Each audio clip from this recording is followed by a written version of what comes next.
जब किसी आदमी का अपने ससुराल में अपमान होता है तो वो रिश्ता तोड़ देता है, लेकिन वहीं जब किसी औरत का ससुराल में अपमान होता है तो उसे निभाने की सीख क्यों दी जाती है। जब किसी आदमी का अपने ससुराल में थोड़ा सा भी अपमान हो तो वो सिर्फ अपमान नहीं होता, वो इज्जत पर हमला बन जाता है। वो घर जाना बंद कर देता है, फोन उठाना बंद कर देता है, रिश्ते निभाने की कोशिश भी बंद कर देता है। और समाज कहता है बिल्कुल सही किया, आदमी की इज्जत से समझौता नहीं होना चाहिए।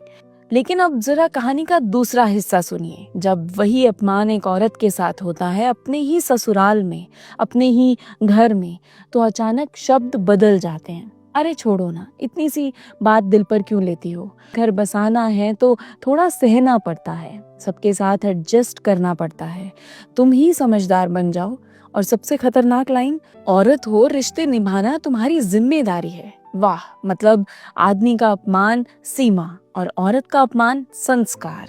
आदमी आहत हो तो वो सेल्फ रिस्पेक्ट है, औरत आहत हो तो वो ओवर सेंसिटिव है। आदमी चुप हो जाए तो वो स्ट्रॉन्ग, औरत बोले तो वो प्रॉब्लमैटिक। आदमी रिश्ते तोड़ दे तो वो प्रिंसिपल्ड है, औरत दूरी बनाए तो वो घर तोड़ने वाली है। क्यों? क्योंकि हमने औरत को सहन करने की मशीन बना दिया और आदमी को सम्मान का मालिक। हमने औरत को सिखाया रिश्ता बचाओ चाहे खुद टूट जाओ, लेकिन कभी किसी ने नहीं कहा अगर रिश्ता इज्जत नहीं दे रहा तो वो रिश्ता नहीं, बोझ है। सबसे बड़ा सवाल ये नहीं कि औरत क्यों सहती है, सबसे बड़ा सवाल ये है कि हम उसे सहने के लिए मजबूर क्यों करते हैं। क्यों उसकी चुप्पी को संस्कार कहा जाता है, क्यों उसकी आवाज को बगावत।